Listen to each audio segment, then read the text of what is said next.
ఒక ఇంట్రెస్టింగ్ అపోహ చెట్టు నింద కథ చెప్తాను, వినండి.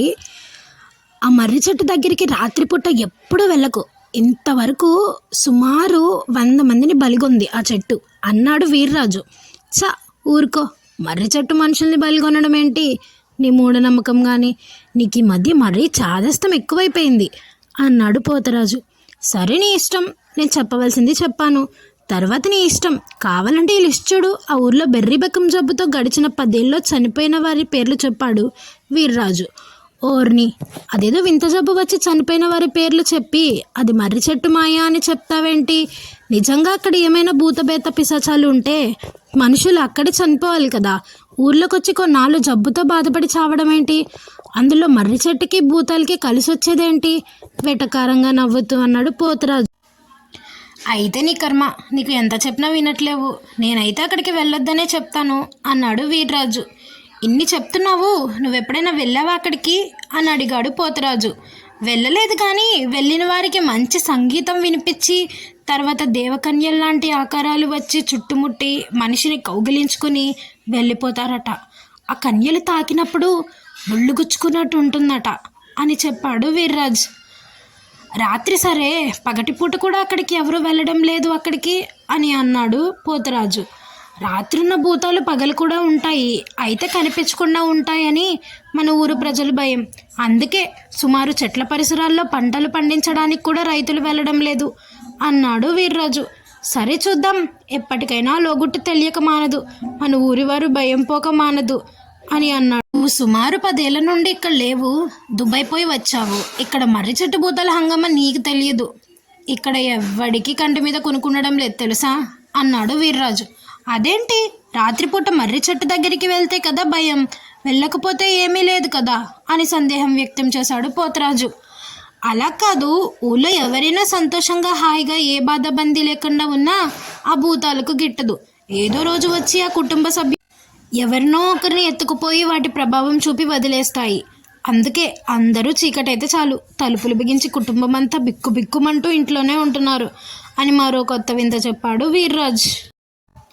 అబ్బో, ఇది మరీ తమాషాగా ఉంది.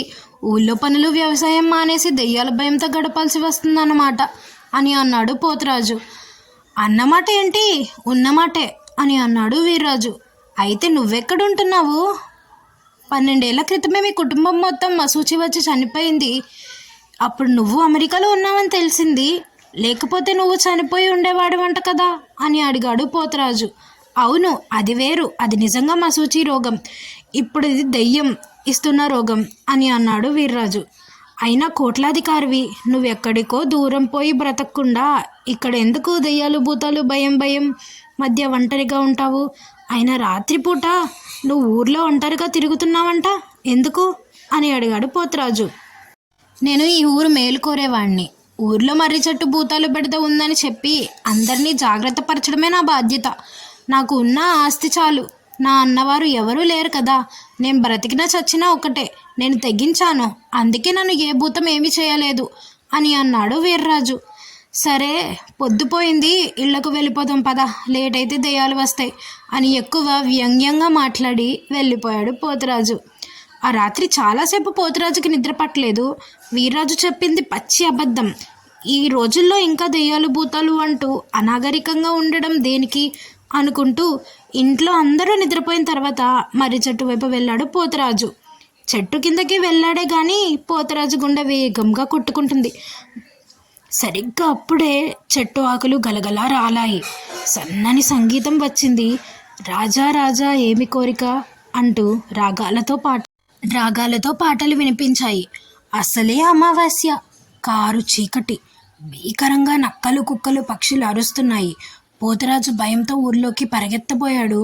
అతనికి ఎదురుగా ఒక 3 ముసుగు ఆడవాళ్ళు చిన్న దివిటీలు పట్టుకొని వచ్చి అతనికి కౌగలించుకున్నారు. వంటి నిండా ముళ్ళు గుచ్చుకున్నట్లయింది. భయంతో అరిచాడు పోతరాజు. ముసుగు మనుషులు నెమ్మదిగా వెళ్ళిపోయారు. పోతూ పోతూ మళ్ళీ రేపు రా, మా బిగి కౌగిలిస్తాము అన్నాయి. పోతరాజు హడిలిపోయి లేస్తూ పరిగెత్తుతూ ఇంటికి చేరి ఇంట్లో ఎవ్వరికీ చెప్పకుండా భయంతో వణికిపోతూ దుప్పటి నిండా కప్పుకుని ఆంజనేయ దండలు చదువుతూ నిద్రపోయాడు. రెండో రోజు ఊళ్ళో కలకలం రేగింది. పోతరాజుకి మర్రి చెట్టు దయ్యం పట్టింది, ఇక చనిపోతాడని ఆ ఊర్లో నమ్మకం. పోతరాజుకి మర్రి చెట్టు దయ్యం పట్టింది, ఇక చనిపోతాడని ఆ ఊళ్ళో నమ్మకం ఏమిటంటే, మర్రి చెట్టు దయ్యం పట్టిన మనిషి ఆసుపత్రికి వెళితే భూత వైద్యుడికి చూపిస్తే దెయ్యాలు పగబట్టి ఆ ఇంటి వారి మీద విరుచుకు పడతాయని. అందుకే పోతరాజుని ఆసుపత్రికి తీసుకుపోకుండా దేవుని మీద భారం వేసి పోతరాజుని గుమ్మం బయట వేసేశారు ఆ ఇంటివారు. గతంలో ఒకడిని మొండిగా ఆసుపత్రికి వెళ్తే డాక్టర్ ఈ వ్యాధి బెర్రీ బెక్కం వ్యాధి అని చెప్పాడు. మందులిచ్చాడు. మర్రి చెట్టు కదివిని ఒంటరిగా ఒక రాత్రి మర్రి చెట్టు వద్దకు వెళ్ళి రక్తం కక్కి చనిపోయాడు. అందుకే వైద్యం ప్రయత్నం ఎవ్వరూ చేయరు. పోతురాజు మాట పడిపోయింది. శరీరం నిండా పెద్ద పెద్ద దురదకాయలు. 3 రోజులు తర్వాత చనిపోయాడు. పోతురాజు చనిపోయిన సంగతి వాళ్ళ దూరపు బంధువు సూర్యారావుకి తెలిసింది. అతను ఫార్మాస్యూటికల్ ఇంజనీర్ చదివాడు.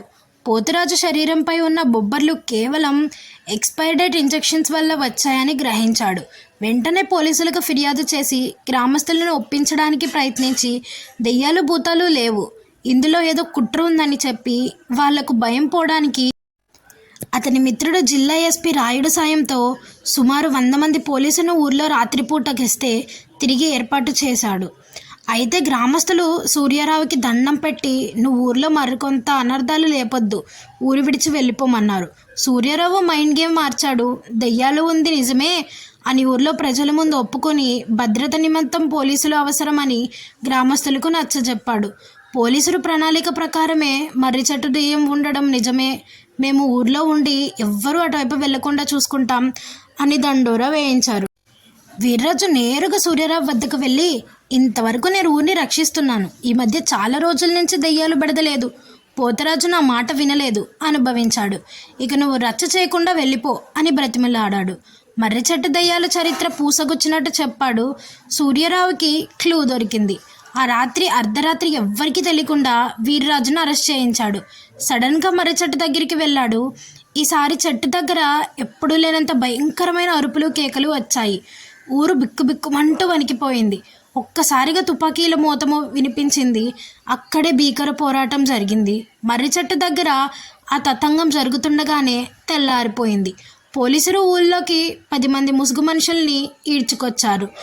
వాళ్ళ ఆడవాళ్ళ వేషంలో ఉన్న మగవారు వాళ్ళ తల దగ్గర తుపాకీలు పెట్టి నిజం చెప్పించారు. అసలు మర్రి చెట్టు దెయ్యాలే లేవని, ఇది వీర్రాజు కుట్ర అని ముసుగు మనుషులు చెప్పారు. వీర్రాజును రంగంలోకి దించారు పోలీసులు.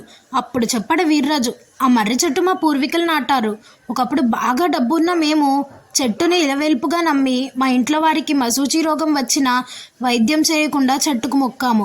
మా వాళ్ళు చనిపోయారు, నేను ఒంటరి అయ్యాను. నాకు లేని ఆనందం ఊర్లో ఎవ్వరికీ ఉండకూడదని కిరాయి మనుషుల్ని పెట్టి ఎక్స్పైరీ మందులు కలిపి రాత్రి దొరికిన వారిని ఇంజెక్షన్ చేయించి వారిని తరువాత దెయ్యాల కథ చెప్పి పోలీసులకు వైద్యులకు అధికారులకు చెప్పనివ్వకుండా సెంటిమెంట్ పట్టించాను. నాలో ఉన్న ఒంటరితనమే నన్ను ఈ కుట్ర చేసేదందుకు ప్రోత్సహించింది. నన్ను క్షమించండి అని వీర్రాజు ఒప్పుకున్నాడు.